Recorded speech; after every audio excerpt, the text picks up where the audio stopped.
Part 4 এ আমরা এই উদ্দীপক থেকে আমরা ব্যাগ বনাম সময় লেখচিত্র অঙ্কন করব।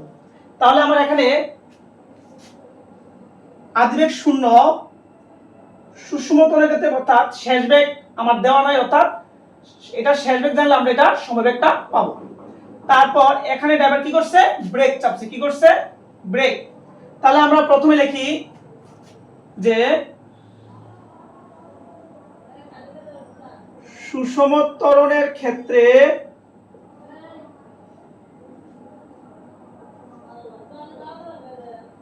আদিবেগ 0 ms ইনভার্স 1। তারপর আমরা এটা b1 ধরে নিলাম, b1 দিলাম। তারপর সমবেগের ক্ষেত্রে বেগ, সমবেগের ক্ষেত্রে বেগ আমরা b2 ধরে নিলাম। এখন বেগ যদি আমরা b2 ধরি, তাহলে এই সুষম ত্বরণের ক্ষেত্রে শেষ বেগ, আর এই শেষ বেগ থেকে কি শুরু হয়েছে, এরপর থেকে কি হয়েছে, সমবেগটা শুরু হয়েছে। তাহলে আমরা লিখতে পারি কি v2 u প্লাস at। তাহলে আদিবেগ 0 এর মান হলো 2 ms ইনভার্স 2, সময় কত সেকেন্ড, 2 ms ইনভার্স 2 সময় কত সেকেন্ড, 10 সেকেন্ড। তাহলে 10 গুণ কত, 20 ms inverse 1।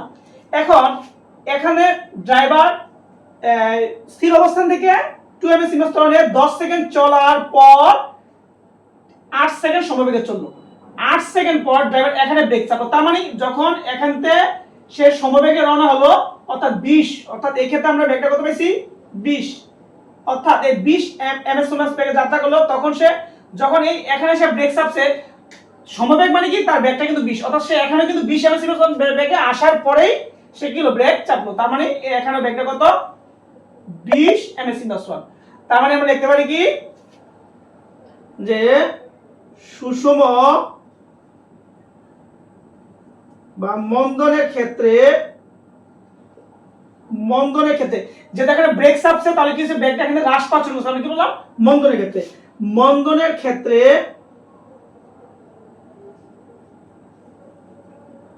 আদিবেগ v3 20 ms inverse 1। তারপর সে যখন ব্রেক চাপছে 5 সেকেন্ড পর কি হলো, গাড়িটা থেমে গেল। তাহলে আমরা কি লিখতে পারি যে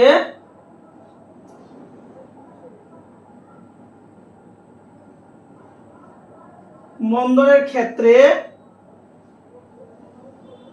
শেষ বেগ আমরা v4 সমান কত, থেমে গেছে 0 ms ইনভার্স 1। আমরা এভাবে লিখতে পারতাম যে আদিবেগ 0, 0 থেকে 10 সেকেন্ড পরে বেগ, তারপর 10 থেকে 10 যোগ কত, 18 সেকেন্ড পরে বেগ, তারপর 18 5 23 সেকেন্ড পরে বেগ। আমরা এভাবে লিখতে পারতাম, কিন্তু আমি এবার লিখছি এই জন্য যে আমরা দেখলাম যে সুষম ত্বরণের ক্ষেত্রে আদিবেগ, তারপরে সমবেগের ক্ষেত্রে বেগ, তারপরে মন্দনের ক্ষেত্রে আদিবেগ, তারপরে মন্দনের ক্ষেত্রে আমরা শেষ বেগ।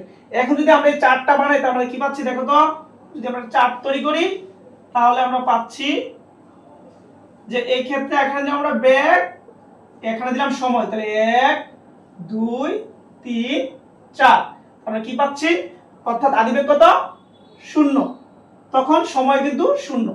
10 সেকেন্ড পর, অর্থাৎ 10 সেকেন্ড পর বেগটা কত, 20।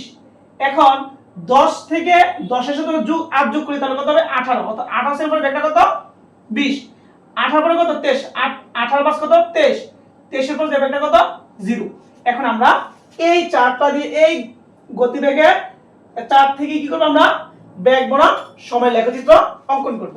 তাহলে আমরা লিখব কি, বেগ বনাম সময়ের লেখচিত্র অঙ্কন করার জন্য x অক্ষ বরাবর সময় এবং y অক্ষ বরাবর বেগ স্থাপন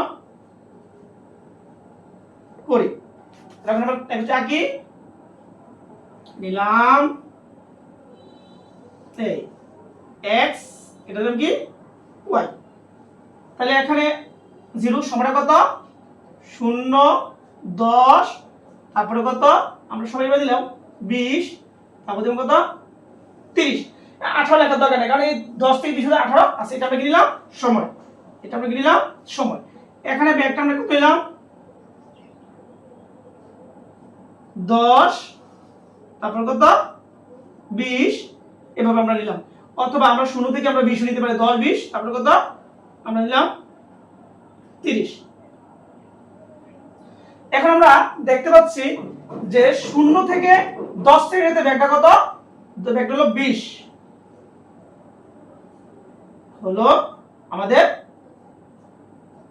20 তারপরে 10 থেকে 18 অর্থাৎ যদি আমরা 18 এখানে ধরি এই ক্ষেত্রে ব্যাগের কোনো পরিবর্তন নাই অর্থাৎ কি সমবেগে তাহলে এটা হলো আমাদের কি সমবেগ তারপর দেখা যাচ্ছে 20 এর পর ব্যাগটা কত হলো 0 কত সেকেন্ডে 23 সেকেন্ড 20 আমরা দেখেন 20 হয় 21 22 23 আমরা এখানে 23 ধরলাম তাহলে এখানে ব্যাগটা কত 0 অর্থাৎ একটু বড় হয়ে গেছে অর্থাৎ 23 সেকেন্ডে ব্যাগটা কত এখানে কত সেকেন্ড দিলাম 23 সেকেন্ড আর এখানে কত সেকেন্ড 18 সেকেন্ড এখানে হলো 18 সেকেন্ড এখানে আমরা 0 থেকে 20 দিলেও কোনো সমস্যা নাই আমি ধরলাম 10 এর মধ্যে 5 সেকেন্ড থাকতে পারে এখানে 10 ধরলাম কোনো সমস্যা নাই 20 এর কোনো সমস্যা নাই এবার খেয়াল করো আদিবেগ কত 0 10 সেকেন্ড পরে ব্যাগটা কত 20 10 থেকে 18 অর্থাৎ 10 থেকে 28 এর মধ্যে ব্যাগের কোনো পরিবর্তন নাই এজন্য কি 20 18 পরে ব্যাগটা হ্রাস পেয়ে অর্থাৎ 28 এর ব্যাগটা হ্রাস পেয়ে কত 23 এ কি ব্যাগটা 0 হয়ে গেছে যে আমরা